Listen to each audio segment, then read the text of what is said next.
बोलो जयकारा बोल मेरे श्री गुरु महाराज की जय। सभी गुरुमुख प्रेमियों से सप्रेम जय सच्चिदानंद। संगति के मायने बड़ी सरलता से हर कोई समझता और गुरुमुख प्रेमियों के लिए और भी अधिक सरल है समझना कि संगति के क्या मायने होते हैं। बुरी संगत है, अच्छी संगत है, फिर अच्छी में भी और अच्छी संगत है, और फिर एक ऊंचे स्तर की संगति संतों की संगति कहलाती है। और ये सभी गुरुमुख जन जो कि हमें संतों की, परम संतों की संगति नसीब हो चुकी है। महापुरुष तो इशारा ही करते हैं कि धन का बड़े से बड़ा नुकसान करके भी यदि बुरी संगत से बचा जा सके तो हर प्रकार से प्रयत्न करते हुए बुरी संगत से बच जाओ।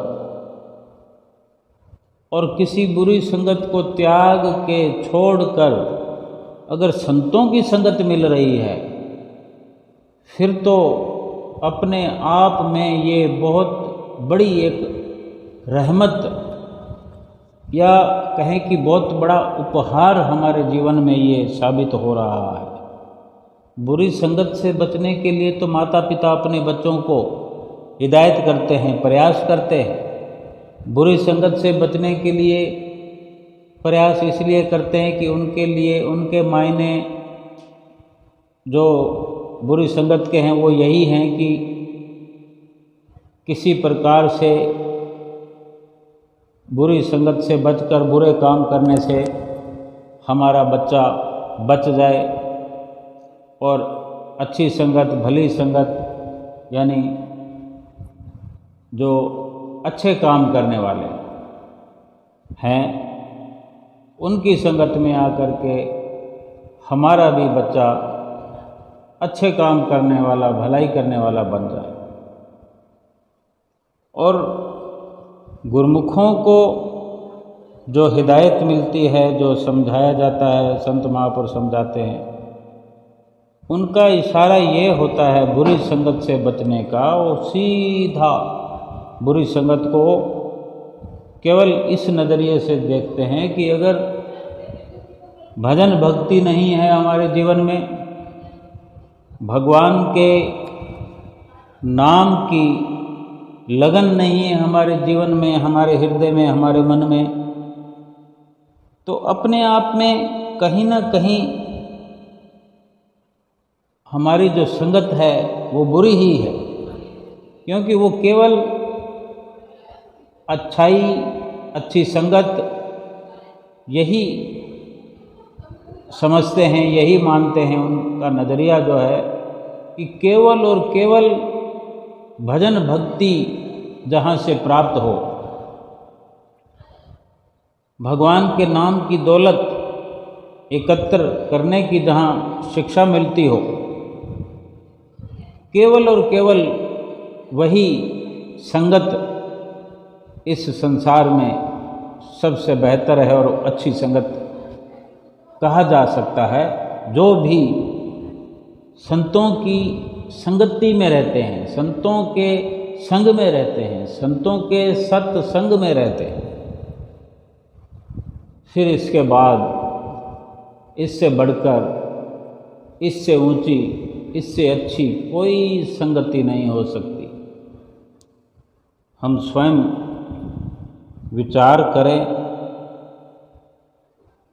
कि गुरुमुख प्रेमी सदैव भगवान के ध्यान में, मालिक के ध्यान में लीन रहते हैं।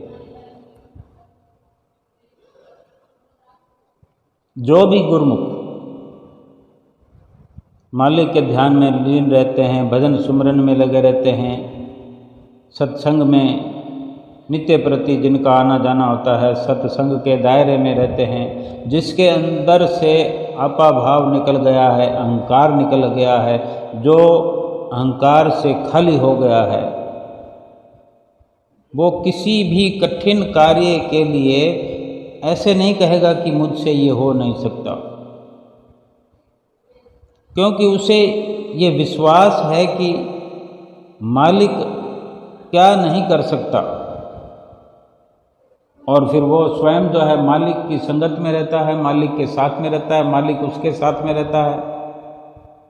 तभी तो ये विश्वास मन में हर वक्त जगा हुआ रहता है, जागृति रहती है, सचेतता रहती है चित्त में कि मेरा मालिक सब कुछ कर सकता है।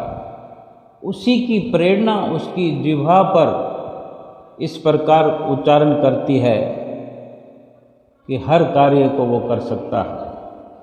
और फिर ये भी निश्चित है कि जो कार्य वो कर सकता है ऐसा वो ख्याल अपने अंदर रखता है और ऐसा उच्चारण करता है, और इसी तरह की जो प्रेरणा समझता है कि मेरे सतगुरु की प्रेरणा मुझे हर वक्त मिलती है, तो वो कार्य वो केवल और केवल यही हो सकता है कि भक्ति के मार्ग में जो उच्चतम शिखर है, उस शिखर को छूने की, उस शिखर पर पहुंचने की वो हर वक्त सदैव मालिक से, अपने इष्ट देव से प्रार्थना करता है, और अपने मालिक की प्रेरणाओं से वो उस भक्ति के मार्ग पर चलते हुए उन बुलंदियों को, उन ऊंचाइयों को छूने का, उन बुलंदियों पर, ऊंचाइयों पर पहुंचने का प्रयास ही नहीं, बल्कि एक दिन वो सतगुरु की कृपा से उन बुलंदियों को छूता है, उन बुलंदियों पर पहुंचता है, उन ऊंचाइयों को हासिल करता है। वो ऊंचाइयां भक्ति और परमार्थ की है। भगवान के नाम की दौलत प्राप्त करना ही वास्तव में ऊंचे शिखर पर अपने जीवात्मा को पहुंचाना कहलाता है। और इसी कारण संतों महापुरुषों का इशारा भी होता है, फरमान भी होता है कि वे फरमाते हैं कि धन की हानि हो जाए, रुपए पैसे का नुकसान हो जाए चाहे, लेकिन बुरी संगत से तो बचना है। क्योंकि अगर बुरी संगत में पड़ गए, बुरी संगत में लग गए, फिर अच्छाई से, सत्संग से, संतों की संगति से कोसों दूर, कितने मीलों की दूरी हो जाएगी, कोसों की दूरी हो जाएगी। और इस कारण से जो भजन भक्ति की कमाई से वंचित रह गए, तो वो नुकसान हो जाएगा जितना हम जीवन के अंदर कमा ही नहीं सकते, उससे कहीं करोड़ों अरबों गुना ज़्यादा नुकसान हम कर बैठेंगे अगर भजन भक्ति की कमाई नहीं की। क्योंकि इस जीवन का लाभ भी यही है कि भजन भक्ति की कमाई एकत्र करना, अपने हृदय में धारण करना, भक्ति को अपने अंदर भरना, ये परलोक में साथ ले जाने वाला एकमात्र धन है। और इसी लक्ष्य के कारण ही मनुष्य जीवन हमें प्राप्त हुआ, हमने मनुष्य जीवन पाया, हमने मांग की और प्रभु ने हम पर ये उपकार कमाया। ये उनके उपकारों का ही नतीजा है कि हमें मनुष्य जीवन मिला, और इसी मनुष्य जीवन में भक्ति का कार्य किया जा सकता है। अगर ये इतना बड़ा लाभ ना होता तो संत महापुरुष कभी नहीं फरमाते कि बड़े से बड़ा नुकसान हो जाने पर भी भली संगत, और वो संतों की संगत है, संतों महापुरुषों की, वक़्त के महापुरुषों की संगत ग्रहण करो, संगत हासिल करो। क्योंकि उससे जो लाभ होने वाला है उसका कोई भी मुकाबला इस दुनिया में नहीं। भजन भक्ति की कमाई ही अपने आप में बहुत बड़ा लाभ है। इसके आगे कोई और लाभ हो नहीं सकता।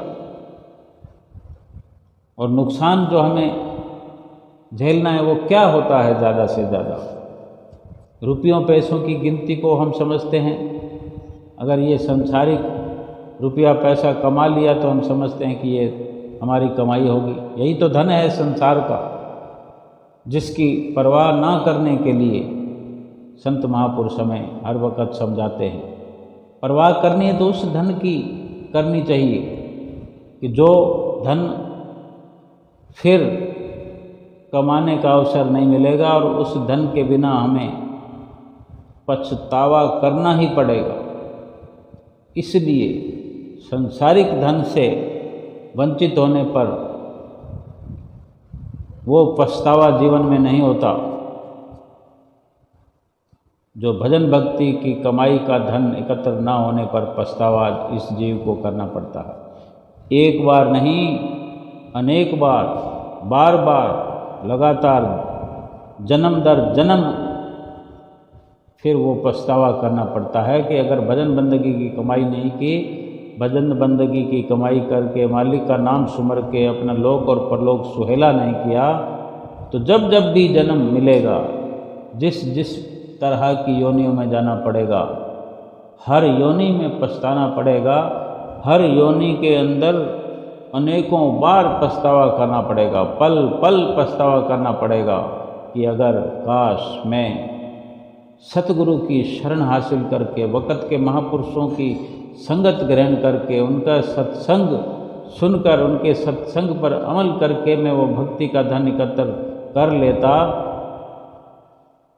तो आज पश्चाताप ना करना पड़ता, 84 लाख योनियों में ना जाना पड़ता, बार बार दुख ना उठाना पड़ता। लेकिन उस वक़्त पछतावा करने से, जन्म दर जन्म भटकते रहने से, फिर जब पछतावा होता रहेगा, उस पछतावा करने से तो समय जो चला गया वो हाथ आता नहीं, आएगा नहीं, कभी किसी को आया नहीं।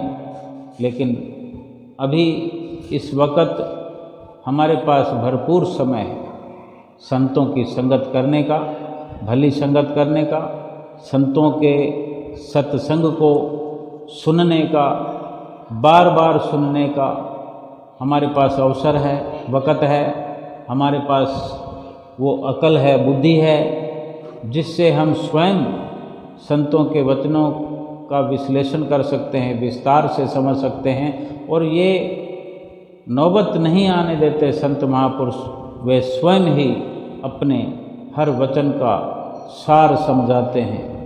भक्ति मार्ग पर चलाते हुए भक्ति मार्ग पर चलने का जो लाभ है उसका महत्व समझाते हैं कि कितना बड़ा लाभ है, कितनी बड़ी उपलब्धि हम कर सकते हैं सत्संग के वचनों पर अमल करने से।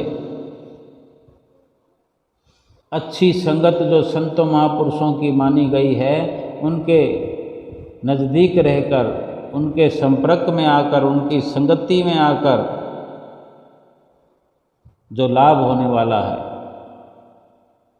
वो फिर किसी और योनि में ना तो जाने देता है और ना फिर पछतावा करने की ज़रूरत पड़ती है।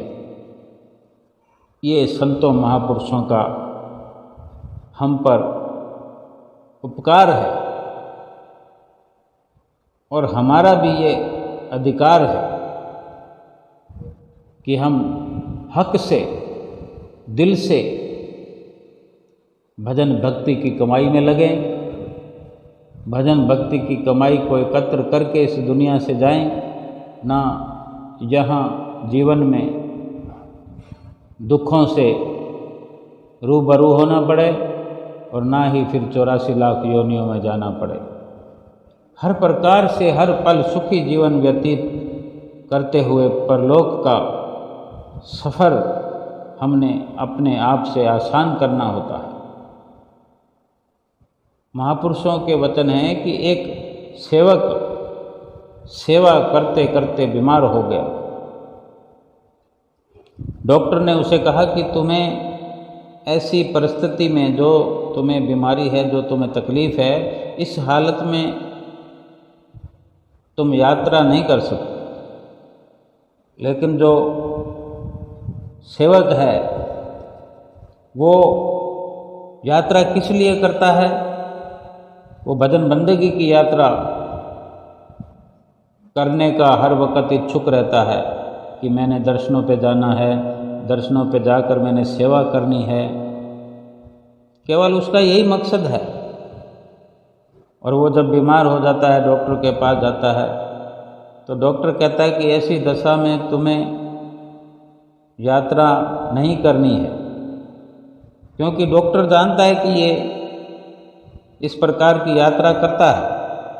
संतों महापुरुषों की जो इसने चरण शरण ली है, तो वहाँ समय समय पर जाकर सेवा करना अपना लक्ष्य माना है। तभी डॉक्टर ने कहा कि अगर जीवित रहना चाहते हो तो एक स्थान पर बैठे रहो, और जिस प्रकार की तुम्हारी सेवा है, बार बार आना जाना पड़ता है, ये सेवा ही छोड़ दो। न ये सेवा करोगे, न तुम्हें बार बार आना जाना पड़ेगा। अगर नहीं माना तुमने, इस प्रकार आना जाना सफ़र करना, ये सेवा ये नहीं छोड़ा, तो तुम ज़्यादा से ज़्यादा 2 वर्ष तक ही तुम्हारा शरीर चल सकता है मुश्किल से, फिर तुम्हें इस शरीर से हाथ धो बैठना होगा। तो सेवक ने क्या उत्तर दिया डॉक्टर को कि मैं बिना सेवा के यानी जब तक जीऊँ, सेवा ही मेरे जीवन में न रहेगी, यानी मैं सेवाहीन होकर 10 वर्ष जिंदा रहूं, उससे तो अच्छा है आपके हिसाब से मैं 2 वर्ष सेवा करके अगर मर जाऊं, तो वो ज़्यादा मेरे लिए लाभकारी है। और वो सेवा करने के लिए उसका आना जाना लगा रहा, महापुरुषों की शरण में पहुंचना, उनके वचनों के अनुसार सेवा करना, यही उसका नित्य प्रति का जो पहले से चलता था नियम, उसी नियम में चलता रहा। और जिसने ये डॉक्टर से कहा कि मैं सेवा के बिना जीऊं या मरूं एक समान हूँ, लेकिन मैं सेवा जीते जी छोड़ नहीं सकता, चाहे कुछ भी हो जाए, चाहे मेरे 2 साल के अंदर ही मेरा शरीर जवाब दे जाए, लेकिन सेवा नहीं छोड़ सकता। और वही व्यक्ति फिर आगे चलकर 10 वर्ष तक भी सेवा करते हुए देखा गया। तो उस डॉक्टर ने कहा कि मुझे विश्वास नहीं था, लेकिन वो सेवक जो है वो कहता है कि मुझे विश्वास है कि दवाई की बजाय सेवा करने में, सेवा में स्वास्थ्य प्रदान करने की शक्ति जो है अधिक है। दवाई से अधिक ताकत सेवा करने में है। बड़े बड़े रोग ठीक हो जाते हैं सेवा करने से, बड़े बड़े कार्य हो जाते हैं सेवा करने से। इससे बड़ा लाभ क्या हो सकता है? लेकिन ये सेवा का महत्व कोई विरले गुरमुख जन आप जैसे समझते हैं, महसूस करते हैं। वो कार्रवाई सेवा के माध्यम से हो जाती है जो डॉक्टर इलाज नहीं कर सकते, जो डॉक्टर कार्रवाई नहीं कर सकते, वही सब कार्रवाइयाँ सेवा के माध्यम से हो जाती है। क्योंकि डॉक्टर से ऊपर भगवान है, चाहे जो कर सकते हैं, और उन्हीं की चरण रज में सेवा करना उनके मुखार बिंद से फरमाई हुई, उनके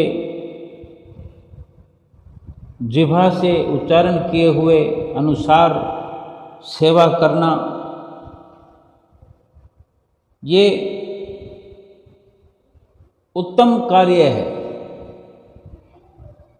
कि अगर डॉक्टर कुछ नहीं कर सकता तो सतगुरुदेव भगवान कर सकते हैं। तो क्यों ना कैसी भी संगत हो, अगर भजन भक्ति की प्राप्ति हो रही है तो समझना चाहिए वो संगत अच्छी है। भजन भक्ति की कमाई एकत्र हो रही हो तो समझना चाहिए संगत अच्छी है। पाप हमारे जमा हुए जो बाहर निकल रहे हों, जल रहे हों, भस्म हो रहे हों, नष्ट हो रहे हों, तो समझ लेना चाहिए संगत अच्छी है। हमारे चित्त में 24 घंटे मालिक का नाम, मालिक की भजन भक्ति, मालिक की भजन भक्ति के विचार ही हमारे मन और मस्तिष्क में 24 घंटे गूंजते रहें, चलते रहें, गुंजायमान होते रहें। सतगुरु का नूरानी स्वरूप हमारे हृदय मंदिर में, हमारे मस्तक पर हर वक़्त महसूस होता रहे, दिखाई देता रहे,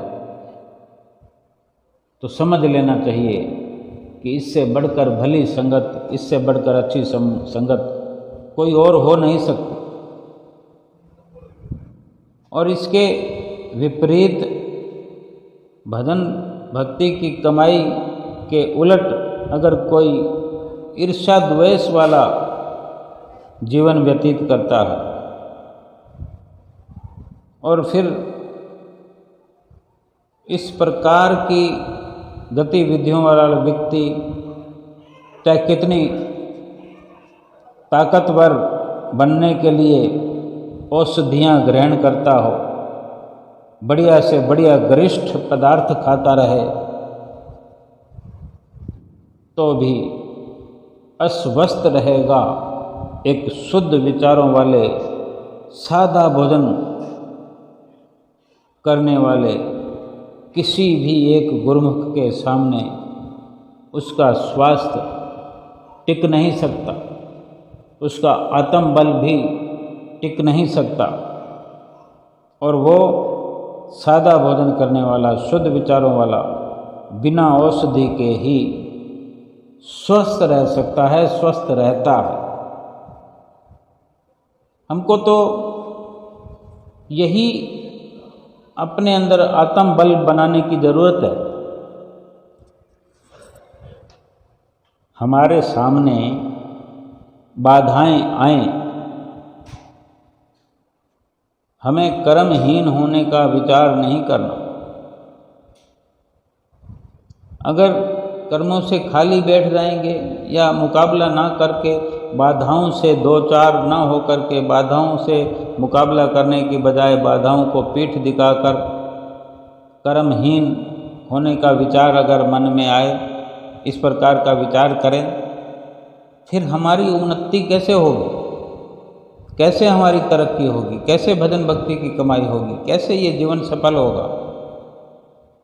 बल्कि ये विचार हर वक्त होना चाहिए, चाहे कितनी बाधाएं आए, आंधी तूफान आए कई प्रकार के, जैसे बाहरी जीवन में आंधी तूफान आते हैं, कुछ हाथ को हाथ नहीं सूझता तो क्या सफ़र करना छोड़ देते हैं? जहाँ तक मुमकिन हो सकता है आंख बंद करके भी थोड़ी दूर चलना पड़े तो कोशिश करते हैं लगातार चलने की, कि सफ़र कुछ न कुछ आगे बढ़ता चला जाए। तो भक्ति की राह पर ही क्यों कर्महीन बनकर रहने का विचार मन में हम अपने अंदर आने दें? क्यों नहीं हम उस उन्नति के रास्ते पर चलते चलें, बाधाओं का सामना करते हुए? जो बाधाएं आती है, जिनको अपने सतगुरु पर पूरा भरोसा है, विश्वास है, अटल विश्वास है, वो बाधाएं ऐसे गुरुमुख प्रेमियों की, ऐसे सेवकों का कुछ नहीं बिगाड़ सकते। सतगुरु की कृपा का सहारा लेकर भजन भक्ति के कार्य में हमें जुटे रहना चाहिए। हमारे अंदर शक्ति आ जाएगी, हमारे अंदर स्फूर्ति, ताकत, आत्मबल भरपूर हो जाएगा। कभी भी निराशाजनक अवस्था हमारे अंदर आ ही नहीं सकती। ऐसा कोई व्यक्ति संसार में आज तक उत्पन्न नहीं हुआ जिसने संसार में जन्म लिया हो और दुख ना भोगा हो। यानी जो भी व्यक्ति संसार में जन्म लेता है, शरीर धारण करता है, उसे अनेक अनेक प्रकार के दुख भोगने ही पड़ते हैं।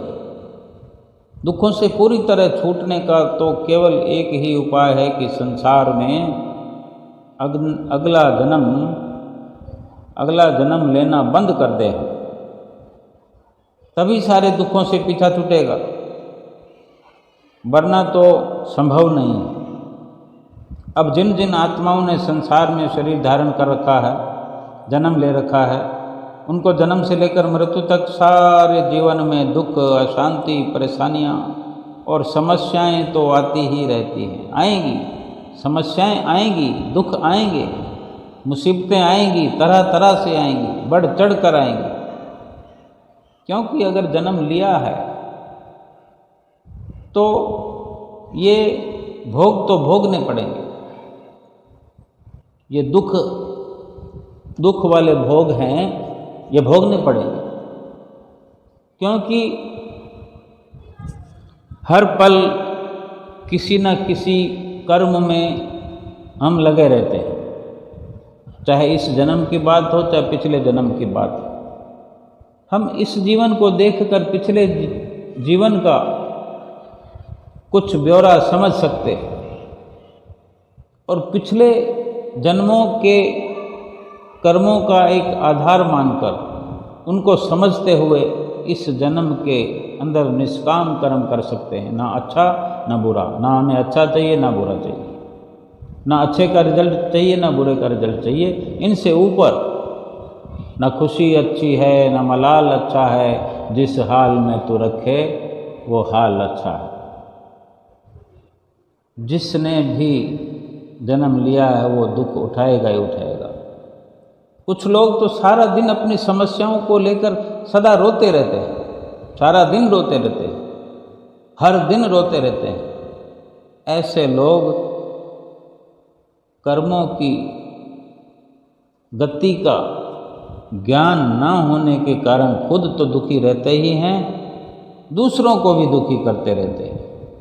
परंतु कुछ लोग इन समस्याओं से अपने अंदर मन ही मन जूझते रहते हैं, उसका वर्णन भी नहीं करते। परमात्मा और शुभ चिंतकों के सहयोग से वे इस युद्ध में जीत भी जाते हैं। जिनके अंदर मंथन चलता रहता है, उनके चेहरे पर सदा मुस्कान व प्रसन्नता ही दिखाई देती है, क्योंकि वे समस्या में भी मुस्कुराने का कोई ना कोई अवसर ढूंढ लेते हैं, कोई ना कोई अवसर बना लेते हैं। तो हमको ऐसा तो समझना ही नहीं चाहिए कि उनके जीवन में कोई दुख नहीं है, समस्या नहीं है। जो हंसते हुए नजर आते हैं तो ये नहीं समझना चाहिए कि इनको दुख परेशानी नहीं है या इन्हें परेशानियों का आभास नहीं होता, बल्कि इन सब समस्याओं के होते हुए भी सर्वज्ञ सर्वशक्तिमान ईश्वर की शक्ति उनके साथ रहती है। क्यों? कि वे ईश्वर की आज्ञा का पालन करते हैं। गुरुमुखों को जो नित्य नियमों की सदा निभाने के लिए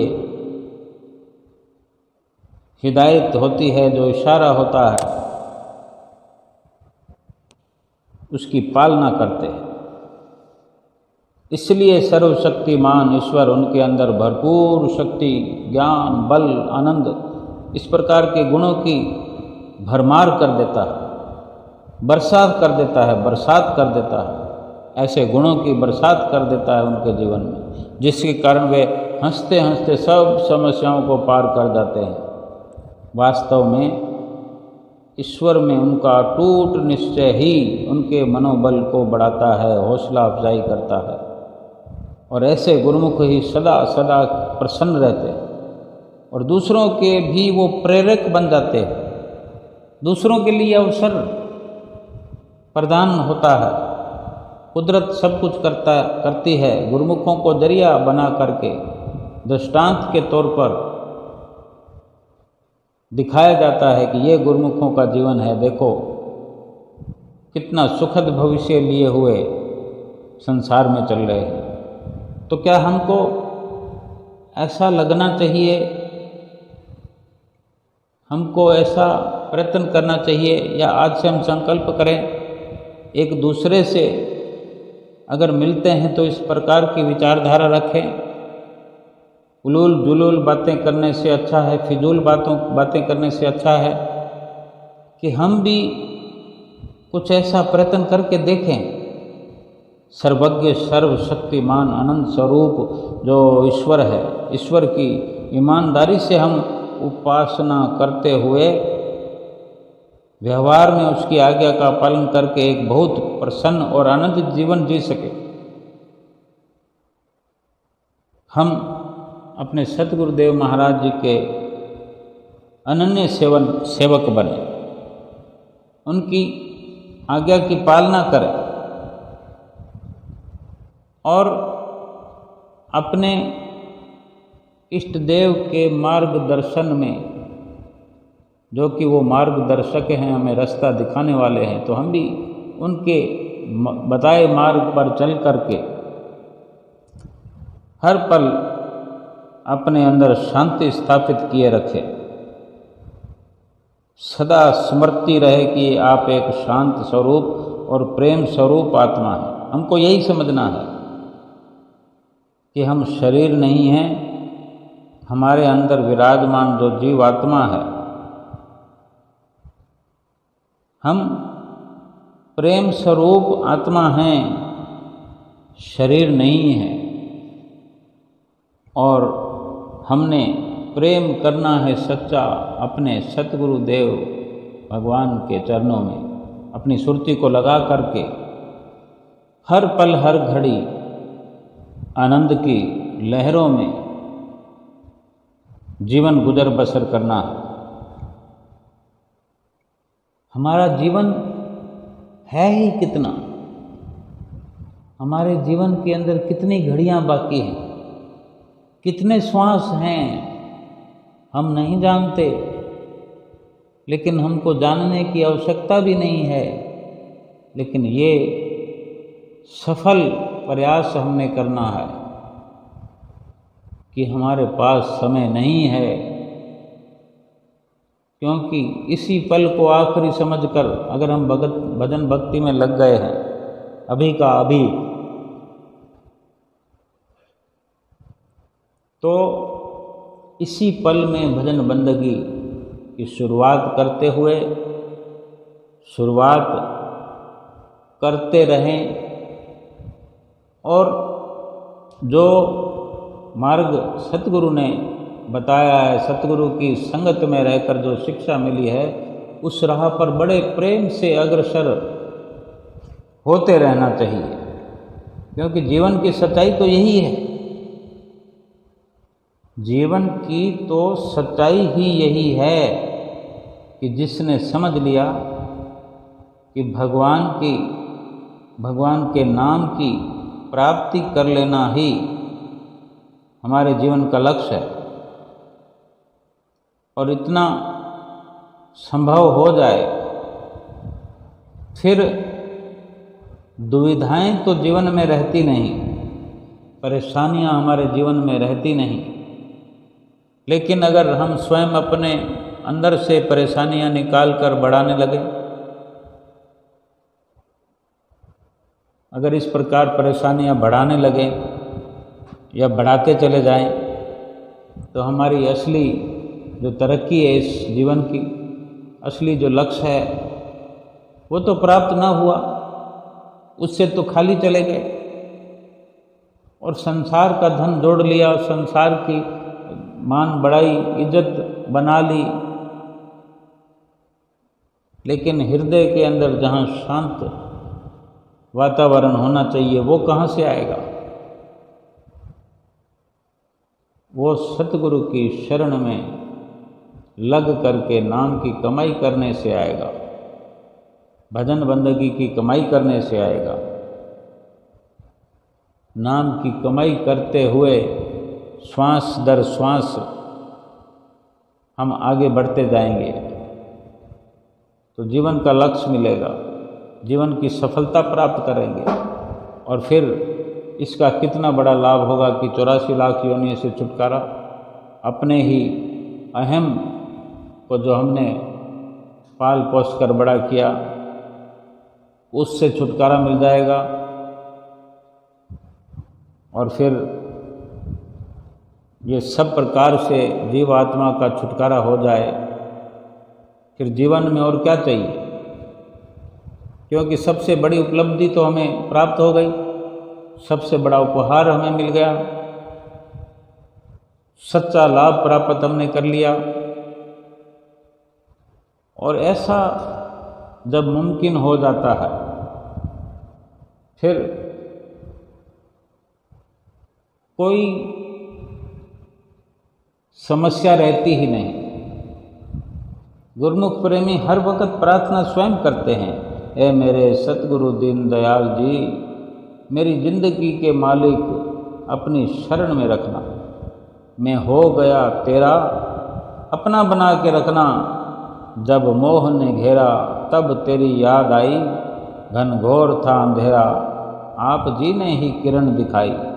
मेरी ज़िंदगी की राह में ज्योति ज्योत जगा के रखना, मेरी ज़िंदगी के मालिक अपनी शरण में रखना, मेरी ज़िंदगी के मालिक अपनी शरण में रखना।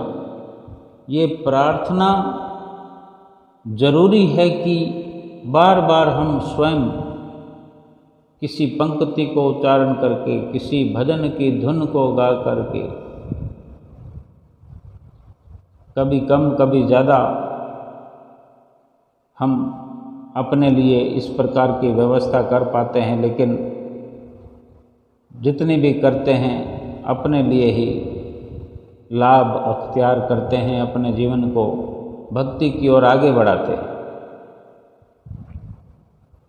जब जब भी संयोग बनते हैं कि जीवन के अंदर आध्यात्मिकता सर्वश्रेष्ठ है, सभी साधनों से बढ़ चढ़कर है भजन बंदगी की कमाई, भजन सुमरण की कमाई। इससे दूर ना हो करके बल्कि इसके नज़दीक रह करके हर प्रकार से संभव ये प्रयास करते हुए कि हमारे अंदर भक्ति भरपूर हो रही है कि नहीं, हमारा चित्त सतगुरु से जुड़ा है कि नहीं है, हमारी दिनचर्या सतगुरु के वचनों से शुरू होती है कि नहीं, उनके वचनों का अमल करने से शुरुआत होती है कि नहीं, और उन्हीं के वचनों के अनुसार ही हमारी शाम होती है कि नहीं। ये अपने अंदर विचार करते जाएं, खोज करते जाएं और भक्ति के मार्ग पर आगे से आगे बढ़ते जाएं। क्योंकि जब जीवन का लक्ष्य मिल जाता है, जब लक्ष्य की ओर हमारे कदम चल पड़ते हैं, हम आगे बढ़ने लगते हैं, तो फिर संसार के झूठे पदार्थों की ज़रूरत नहीं रहती, झूठे पदार्थों की, सामानों की, रिश्तों की लालसा ख़त्म हो जाती है। एक हकीकत से हम रूबरू हो जाते हैं कि संसार का कुछ भी ऐसा काम आने वाला नहीं है, संसार का कुछ भी साथ निभाने जैसा नहीं है। और फिर धीरे धीरे जब इतनी समझ आती है तो मन में, चित्त में ठहराव आने लगता है कि अब तक धोखे में था, अब सब धोखों से ऊपर उठ गया हूँ, सब धोखों से निजात मिल गई है, हर प्रकार के कपटों से छुटकारा हो गया है, और केवल सतगुरु की संगत से जो आनंद मिलता है उसी पर हर वक्त फिर प्रयास होने लगता है अधिक से अधिक सत्संग की प्राप्ति में हमारा मन लगने लगता है, हमारी कोशिश होने लगती है। और इस प्रकार से यत्न करने पर, परिश्रम करने पर हमको वही सब कुछ मिलता भी है। क्योंकि भजन भक्ति की कमाई करते हुए कहीं चित्त में ख्याल आ भी गया तो कुदरत स्वयं व्यवस्था करती है, सतगुरु स्वयं कृपा करते हैं। उसी वस्तु को जो मुश्किल हो जाती है उसको मिलने में, उसको प्राप्त करने में सतगुरुदेव महाराज जी आसानी कर देते हैं, बड़ी आसानी कर देते हैं और अधिक से अधिक लाभ प्राप्त करते हुए हम इस दुनिया से जाते हैं। यानी जिसने सतगुरु की शरण करते हुए, प्राप्त करते हुए, हासिल करते हुए अपनी सारी कार्रवाई सतगुरु के हाथों में सौंप दिए, अब सौंप दिया है इस जीवन का सब भार तुम्हारे हाथों में है, जीत तुम्हारे हाथों में और हार तुम्हारे हाथों में। अब सौंप दिया इस जीवन का सब भार तुम्हारे हाथे में। एक बार कल्पना करके देखें कि अगर सतगुरु की शरण में आने से अगर हमको दुख लगता है, दोष लगता है, हम स्वयं विचार करें कि अगर सतगुरु की शरण में आने से लाभ मिलता है पर लोक का तोषा बनता है, नाम की कमाई करने से लोक परलोक संवरता है, तो ये कितना सस्ता सौदा है, कितना आनंदमयी, ये आनंदित मन को करने वाला रास्ता है जिस पर चलकर अधिक से अधिक नाम की कमाई करते हुए, नाम की दौलत प्राप्त करते हुए, सतगुरु के जो उपकार हैं, सतगुरु का जो आशीर्वाद नित्य प्रति मिलता है, उनकी छत्र छाया के नीचे चलते हुए अपने जीवन को हमेशा हमेशा के लिए खुशहाल बनाना चाहिए, हमेशा के लिए सुरखरू हो जाना चाहिए, जीवात्मा को परमात्मा से मिला देना चाहिए। क्योंकि यही सबसे बड़ी सफलता है इस जीवन की। जिसने इस प्रकार से समझ लिया, जिसने अपने लाभ को समझ लिया और ये मान लिया कि संतों की संगत हासिल करने के लिए, संतों की संगत ग्रहण करने के लिए फिर चाहे कोई बड़ी से बड़ी हानि भी अगर उठानी पड़े तो संतों की संगत को नहीं छोड़ना है। क्योंकि सबसे बड़ी भक्ति तो संतों की संगति से ही प्राप्त होती है। हमें भी समझना चाहिए इशारा संतों महापुरुषों का कि वो बड़े से बड़ा नुकसान अगर सांसारिक हो भी जाए तो भजन भक्ति की कमाई का नुकसान नहीं होने देना है।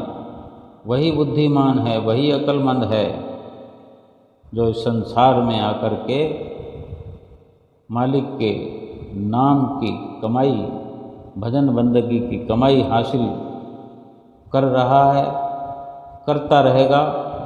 चाहे कुछ भी सांसारिक नुकसान हो जाए, रुपया पैसा जमीन जायदाद कुछ भी खोना पड़े, लेकिन पारमार्थिक स्तर पर, भजन बंदगी के स्तर पर कुछ भी समझौता नहीं करना है।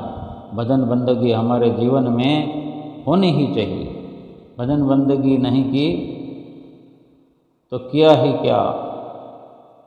अगर इस संसार में आकर मालिक का नाम सुमरण नहीं किया, संसार में आने का फिर कोई मकसद है, कोई लाभ है क्या? कोई गिना सकता है, गिनती करा सकता है कि मैं संसार के धन से खुश हो जाऊंगा, मालिक के नाम भजन सुमरन के बिना खुश रह सकता हूँ? कोई ऐसा कहने वाला या ऐसा करने वाला दुनिया में अक्लमंद अगर है तो वो तो यही अपना निश्चय दिखाएगा कि भजन भक्ति में ही सुख है, मालिक के नाम सुमरण की कमाई में ही सुख है। और सुख की खोज करना है तो वो सब अपने अंदर ही करना है, क्योंकि मालिक की भक्ति भी अंदर ठहराव पाएगी, भजन सुमरन भी अंदर ही होना है। तो अपने अंदर से जुड़ करके अंदर की खोज करते हुए अपनी संगत पर हम विचार करें कि थोड़ा बहुत भी अगर नुकसान होता है तो वो भी नहीं सहन करना है। अगर भजन बंदगी का नुकसान थोड़ा बहुत भी होता हो वो भी नहीं होने देना चाहिए, क्योंकि वही थोड़ा बहुत लाभ भजन बंदगी का फिर आगे चलकर बड़ा लाभ हम हासिल करते हैं और अपने इष्ट देव सतगुरु की प्रसन्नता हासिल करते हुए ये लोक और परलोक सुहेला करते हैं। बोलो जयकारा बोल मेरे श्री गुरु महाराज की जय।